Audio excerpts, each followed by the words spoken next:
예, 최근 검수완박 입법을 주도했고 이른바 짤짤이 논란의 당사자인 민주당 최강욱 의원이죠. 오늘 본인 재판이 있었습니다. 조국 전 장관 아들에게 가짜 인턴 확인서를 발급해준 혐의인데요. 2심에서도 의원직 상실형이 나왔습니다. 상고 계획 있으신가요? 당연합니다. 활동을 했다는 입장이 아니라 활동했다는 걸 인정하는데 하고 있지 않습니까, 법원도?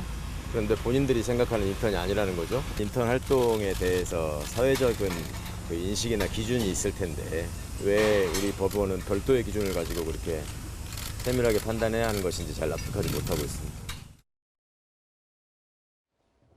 2심에서도 의원직 상실형이 나왔습니다. 징역 8개월에 집행유예 2년.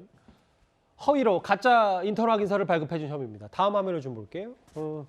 2심 재판부는 이렇게 본 것 같아요. 방문 이유와 무슨 일을 했는지가 알 수 있는 자료가 없고 당사자가 계속 이렇게 최강욱 의원 말하는 거죠. 진술을 번복하는 것은 납득이 안 된다. 위원들이 심사를 하더라도 내용이 허위임을 발견하지 못하면 오인하게 만들 수 있다.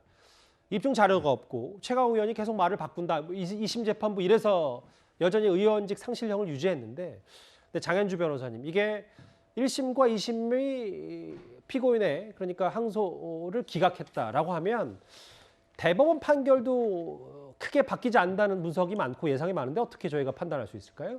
사실 일반적으로 봤을 때 형사재판에서 1심과 2심이 둘 다 유죄를 인정했을 경우에 이제 대법원에서 무죄로 뒤집어지는 경우가 아예 없는 것은 아니지만요. 예. 일반적으로는 굉장히 어려운 사건임은 분명합니다. 그리고 이제 1심과 2심에서는 이제 사실심이라고 해서 이제 사실관계를 확정을 하는 것이고 이제 대법원에 가서는 법률적인 쟁점들을 다퉈야 되기 때문에 과연 이제 이게 상고심으로 올라갔을 때 이 관계들 즉 항소심에서 인정한 사실관계들 그 죄의 범위들을 뒤집어줄 수 있을지에 대해서는 굉장히 조금 아직까지는 좀 어렵다는 분석이 많은 상황이긴 합니다. 그러면 이거 불법하고 당연히 상고를 하겠고요. 최강욱 의원 측은? 네, 최강욱 의원 측에서는 바로 상고하겠다는 입장이고요. 그렇다면 이제 대법원에서 확정 판결이 나와야 되기 때문에 그때까지는 아직까지 의원직을 유지한 상태로 대법원 판결을 받아볼 상황이라 보시면 되겠습니다. 2심에서도 의원직 상실형이 나온 최강욱 의원입니다. 근데 최 의원은요 오늘 법정에 출석을 하면서 검찰의 행태를 이렇게 비판했습니다.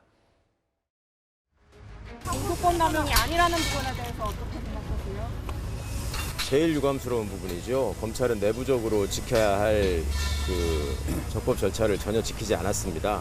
구체적으로 어떤 적법 절차를 지키지 않았다는 말씀이신가요? 제대로 입건도 하지 않은 상태에서 피의자로 출석을 요구한 것이라고 우긴 것부터 또 내부적인 결재 과정이나 또 검찰청법상 보장되어 있는 검사장 권한을 무시한 것 그리고 공소를 제기하는 과정에서 일체의 그 적법한 과정을 거치지 않은 것 그리고 다른 당사자와의 형평 문제를 볼 때 이것을 왜 표적 수사의 결과가 아니라고 보는 것인지 좀 납득하기가 어렵습니다.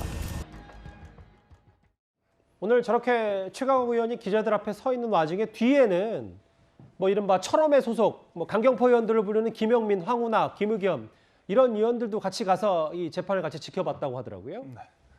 철험회라고 하니까 또 얼마 전 청문회에서 한국 3M 발언하셨던 게 바로 기억이 나는데요. 그때도 입시비리 관련해서 의혹을 제기하셨던 건데 막상 본인께서 입시비리 관련해서 사실심에서 확정 판결을 받았다라는 게 좀 유감스러운 부분이라고 생각을 합니다.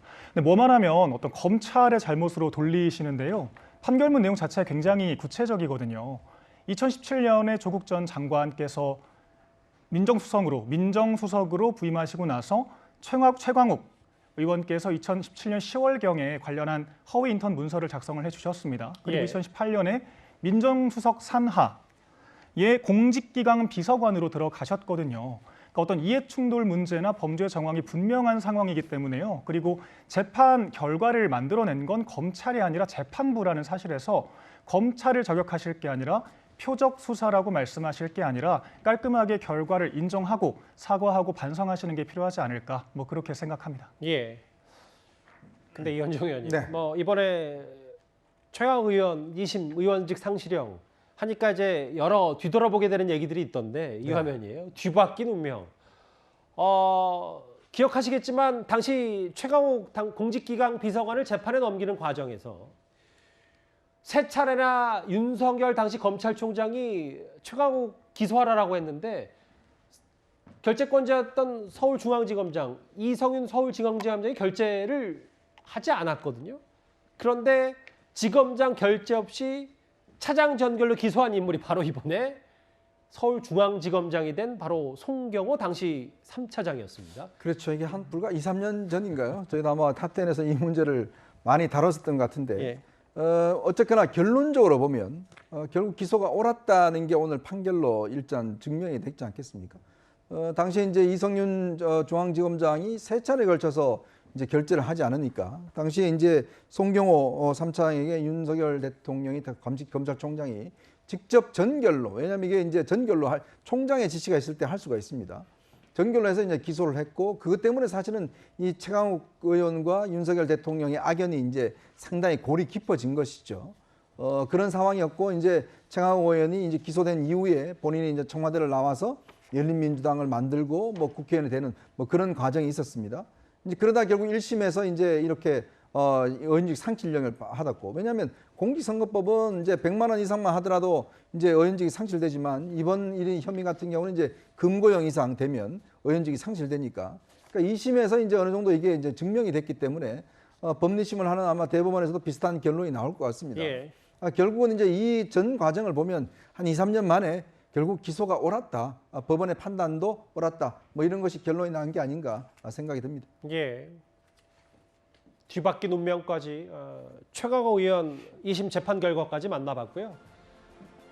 글쎄요, 정확한 시간은 제가 예측하기는 힘든데 잠시 뒤면 윤석열 대통령과 바이든 대통령이 저 자리, 이곳 삼성전자 평택 캠퍼스에 마련된 기자회견장에서 반도체 공장을 시찰한 이후 혹은 2박 3일의 방한 시작을 알리는 이제 길지 않은 연설을 할 건데요.